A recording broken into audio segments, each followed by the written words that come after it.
आगे बढ़ो। भारतीय जनता पार्टी के वरिष्ठ नेता जो निर्णय लेंगे मुख्यमंत्री पद के बारे में, जो उनका कैंडिडेट होगा, उसको हमारा शिवसेना का पूरी तरह समर्थन है। मेरा पानी उतरता देख मेरे किनारे पर घर मत बसा लेना। मेरा पानी उतरता देख मेरे किनारे पर घर मत बसा लेना।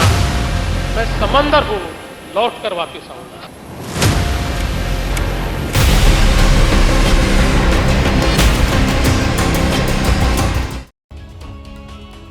महाराष्ट्र विधानसभा चुनाव नतीजों के बाद सिर्फ एक ही नाम बाजीगर की तरह सामने आया है और वो नाम है देवेंद्र फडणवीस का। आज महाराष्ट्र के कार्यवाहक मुख्यमंत्री एकनाथ शिंदे जब प्रेस कॉन्फ्रेंस करने के लिए आए तो ऐसा लगा कि बहुत सारी शंकाओं पर एक साथ विराम लग गया। एकनाथ शिंदे ने साफ कह दिया कि बीजेपी का मुख्यमंत्री जो भी बनेगा वो उन्हें मंजूर होगा। शिंदे ने यह भी साफ किया कि वो न तो नाराज है और न ही दुखी। शिंदे की इस प्रेस कॉन्फ्रेंस के बाद देवेंद्र फडणवीस की ताजपोशी का रास्ता साफ दिख रहा है, क्योंकि महाराष्ट्र में बीजेपी को ऐतिहासिक जीत दिलाने में फडणवीस ने सबसे अहम भूमिका निभाई। फडणवीस अपने चेहरे पर बीजेपी को बहुमत के बेहद करीब लेकर गए हैं और इसलिए माना जा रहा है कि बहुत जल्द बीजेपी महाराष्ट्र के सीएम के तौर पर फडणवीस के नाम का ऐलान कर सकती है।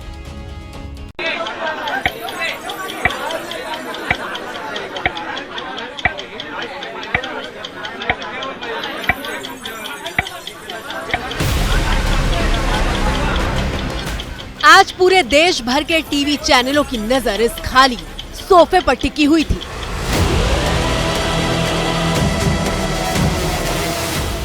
महाराष्ट्र के ठाणे में कार्यवाहक सीएम एकनाथ शिंदे ने प्रेस कॉन्फ्रेंस का ऐलान किया था। तमाम मीडिया चैनलों के माइक मौजूद थे और शिंदे का टकटकी लगाए इंतजार किया जा रहा था,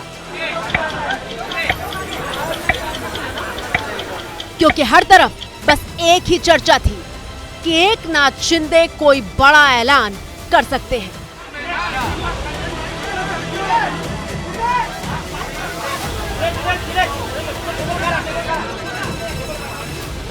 इसके बाद एकनाथ शिंदे आते हैं, हंसते हुए मीडिया का अभिवादन करते हैं।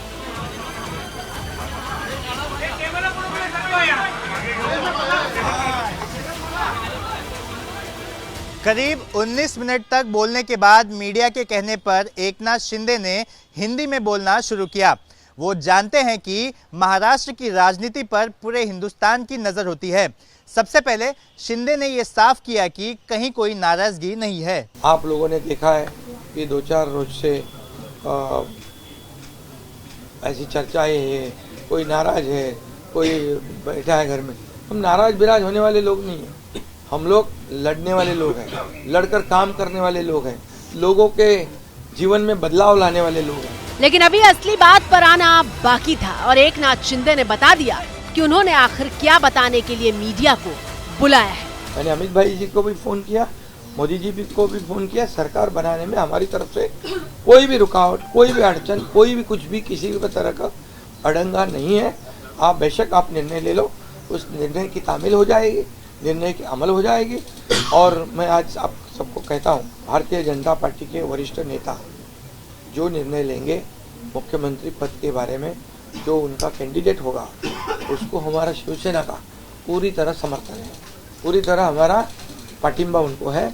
ये आपको बताने के लिए मैंने आज सबको बुलाया है। कभी कभी जीतने के लिए कुछ हारना भी पड़ता है और हार कर जीतने वाले को बाजीगर कहते हैं।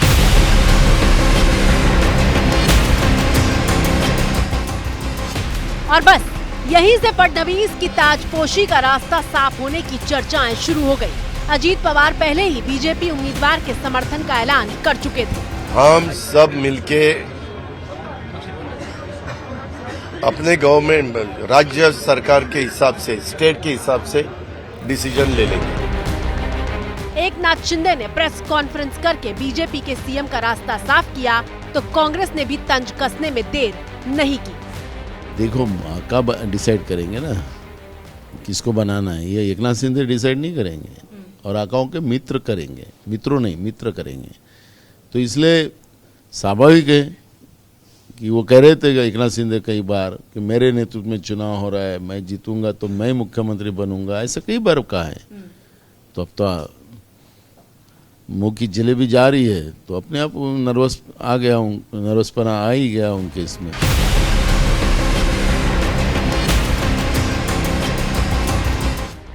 इस वक्त आपकी स्क्रीन पर 2 तस्वीरें मौजूद हैं। पहली तस्वीर आज की है, जब एकनाथ शिंदे ने प्रेस कॉन्फ्रेंस करके देश को बताया कि उनका बीजेपी के सीएम उम्मीदवार को पूरा समर्थन है। जबकि दूसरी तस्वीर 2.5 साल पहले उस वक्त की है, जब महाराष्ट्र में एकनाथ शिंदे के समर्थन से बीजेपी सरकार बनाने जा रही थी।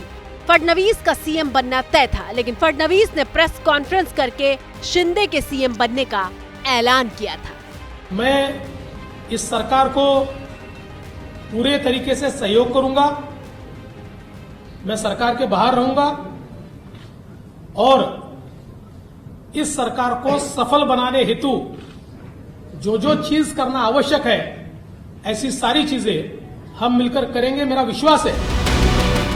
और अब एक बार फिर समय का पहिया घूम चुका है। 2.5 साल बाद की तस्वीर बदल चुकी है। पूरे महाराष्ट्र में सिर्फ देवा भाव ही गूंज रहा है।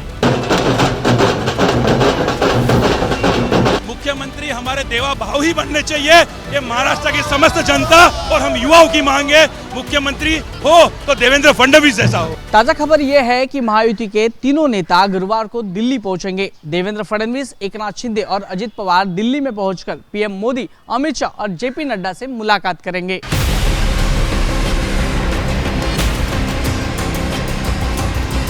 देवेंद्र फडणवीस का बुधवार को आया सबसे ताजा बयान सुन लीजिए, जब उन्होंने कहा कि सीएम चेहरे का जवाब जल्द दिया जाएगा। चुनाव से पहले भी हमने कहा था कि चुनाव के बाद साथ में बैठकर निर्णय करेंगे। कुछ लोगों के मन में जो शंकाएं थी, उनको दूर करने का काम सम्माननीय एकनाथ शिंदे जी ने किया है। जल्द ही हम हमारे नेताओं के साथ बैठेंगे और उचित निर्णय करेंगे। महाराष्ट्र के अगले सीएम के तौर पर देवेंद्र फडणवीस के ही नाम की चर्चा हो रही है, क्योंकि वो ही महाराष्ट्र में बीजेपी के बाजीगर बनकर उभरे हैं। कभी कभी जीतने के लिए कुछ हारना भी पड़ता है, और हार कर जीतने वाले को बाजीगर कहते हैं। मेहनत बीजेपी में कार्यकर्ता से लेकर बड़े बड़े चेहरे तक ने की, लेकिन रणनीति बनाने से लेकर चुनाव का चेहरा बनने तक का काम देवेंद्र फडणवीस ने किया। महाराष्ट्र चुनाव के नतीजों के दिन, जब दिवाली और होली एक साथ मनाई गई,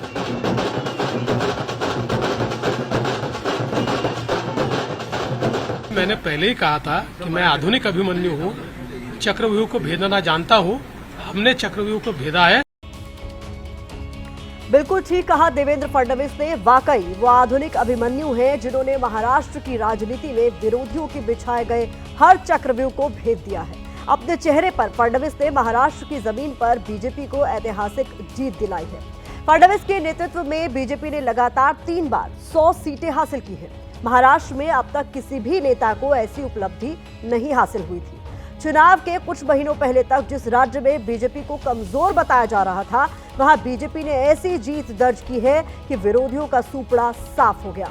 लेकिन ये हुआ कैसे? फडणवीस ने यह कमाल किया कैसे? वो क्या रणनीति थी जिसने फडणवीस को एक बार फिर से महाराष्ट्र में बीजेपी का बाजीगर साबित किया? मेरी हिम्मत को परखने की गुस्ताखी मत करना, मेरी हिम्मत को परखने की गुस्ताखी ना करना। पहले भी कई तूफानों का रुख मोड़ चुका हूँ। फडणवीस ने जो कहा वो कर दिखाया। महाराष्ट्र की जीत बता रही है कि कैसे तूफानों का रुख मोड़कर उन्होंने वापसी की है। दरअसल बीजेपी को भी अंदाजा नहीं था कि 80% से ज्यादा स्ट्राइक रेट के साथ पार्टी महाराष्ट्र में कमल खिलाने में कामयाब होगी। देवेंद्र फडणवीस को भले ही सीएम का चेहरा घोषित नहीं किया गया था, लेकिन फडणवीस ने चुनाव का एजेंडा सेट किया।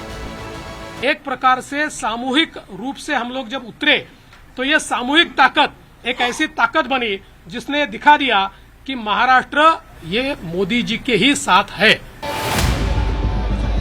महाराष्ट्र के चुनाव में देवेंद्र फडणवीस का ऐसा रूप देखा गया जैसा पहले नहीं देखा गया था। एक वोट जिहाद किया गया। हम लोग थोड़े सोए हुए थे, इसलिए कई जगहों पर हम लोगों को मात खानी पड़ी। लेकिन अब वोट जिहाद का जवाब वोट के धर्म युद्ध से हमको देना है और अब कोई भी सोएगा नहीं। फडणवीस आक्रामक स्वभाव के लिए नहीं जाने जाते हैं, लेकिन 24 के महाराष्ट्र विधानसभा चुनाव में देवाभाव हिंदुत्व की हुंकार भरते हुए दिखाई दिए। सुनले हुए सी कुत्ता भी ना पेशाब करेगा औरंगजेब की पहचान पर, अब तो तिरंगा लहराएंगे पूरे पाकिस्तान पर। फडणवीस का बदला हुआ अंदाज उनकी रणनीति का हिस्सा था। महाराष्ट्र ने फडणवीस के मेकओवर के बाद एक नया देवेंद्र देखा।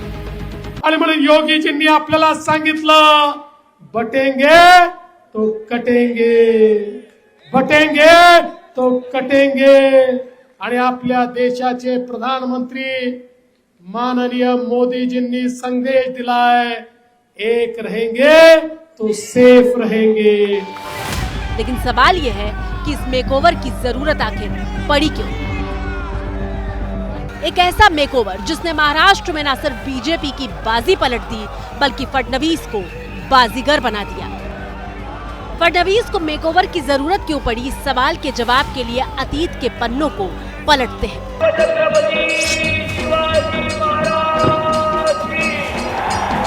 महाराष्ट्र की राजनीति में बाला साहब ठाकरे को हिंदू हृदय सम्राट के नाम से पहचाना जाता था। यही बाला साहब ठाकरे ने अपनी राजनीति की विरासत उद्धव ठाकरे के हाथ में सौंप दी और उद्धव ठाकरे को हिंदुत्व के पोस्टर बॉय पहचाने जाने लगे। लेकिन 2019 में मुख्यमंत्री पद के लिए सत्ता बनाने के लिए उद्धव ठाकरे महाविकास आघाड़ी के पास चले गए और उनकी हिंदुत्व की छवि सेक्युलर की तरफ झुकने लगी।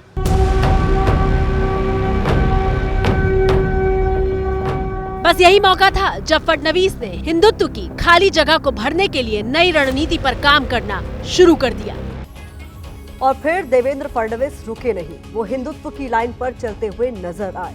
आक्रामक हिंदुत्व की छवि का उदाहरण पेश करते हुए दिखे और सबसे बड़ा उदाहरण उस वक्त मिला जब उनके सहयोगी अजीत पवार ने कहा था कि महाराष्ट्र में एक है तो सेफ है जैसे नारे नहीं चले। और अजीत पवार के इस बयान पर देवेंद्र फडणवीस खुलकर सामने आए थे और कहा था कि अजीत पवार को नारा समझ में नहीं आया।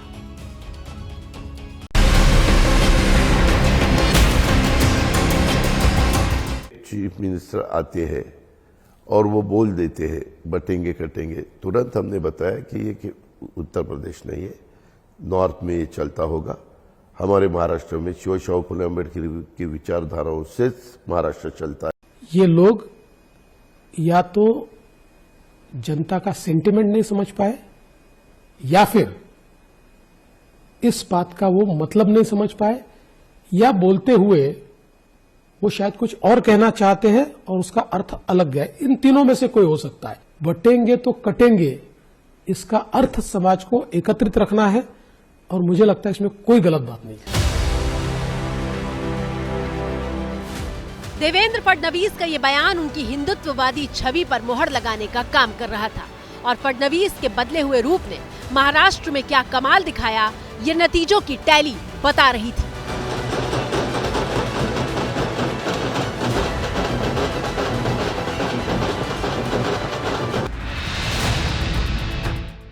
तस्वीर उस वक्त की है जब जीत के बाद महायुति यानी बीजेपी गठबंधन के तीनों नेता एक साथ नजर आए थे।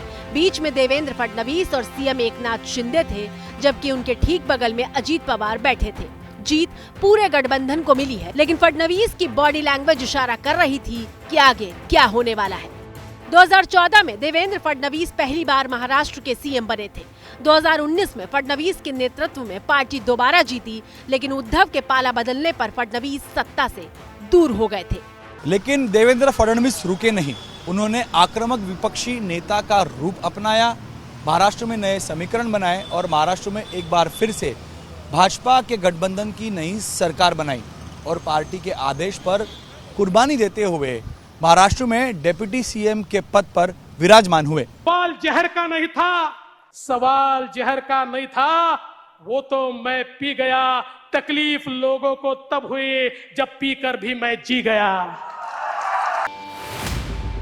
इतना ही नहीं, देवेंद्र फडणवीस वो नाम है जिन पर न सिर्फ मोदी की मोहर है, बल्कि वो आरएसएस की भी पहली पसंद माने जाते हैं। 20 नवंबर को महाराष्ट्र विधानसभा चुनाव के लिए जब वोटिंग हुई तो वोटिंग खत्म होते ही फडणवीस बुधवार शाम को ही नागपुर में राष्ट्रीय स्वयंसेवक संघ के मुख्यालय पहुंचे थे। दूसरी तरफ अगले ही साल आरएसएस के 100 साल पूरे हो रहे हैं। अपने स्थापना दिवस के मौके पर आरएसएस ये जरूर चाहेगा कि महाराष्ट्र की जमीन पर बीजेपी का सीएम काबिज हो। और इतना ही नहीं, महाराष्ट्र की चुनावी रैली में गृह मंत्री अमित शाह ने इशारा किया था कि अगर महायुति की सरकार बनी तो सीएम देवेंद्र फडणवीस हो सकते हैं। मैं महाराष्ट्र में 1.5 महीने पहले पूरे महाराष्ट्र का दौरा किया हूं।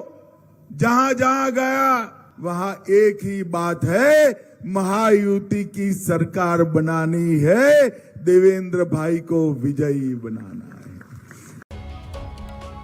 सूत्रों से खबर आई है कि 2 दिसंबर को मुंबई के वानखेड़े स्टेडियम में शपथ ग्रहण हो सकता है, जिसपे पीएम मोदी और अमित शाह समेत केंद्र सरकार के मंत्री और एनडीए के सभी सीएम और डिप्टी सीएम शामिल होंगे।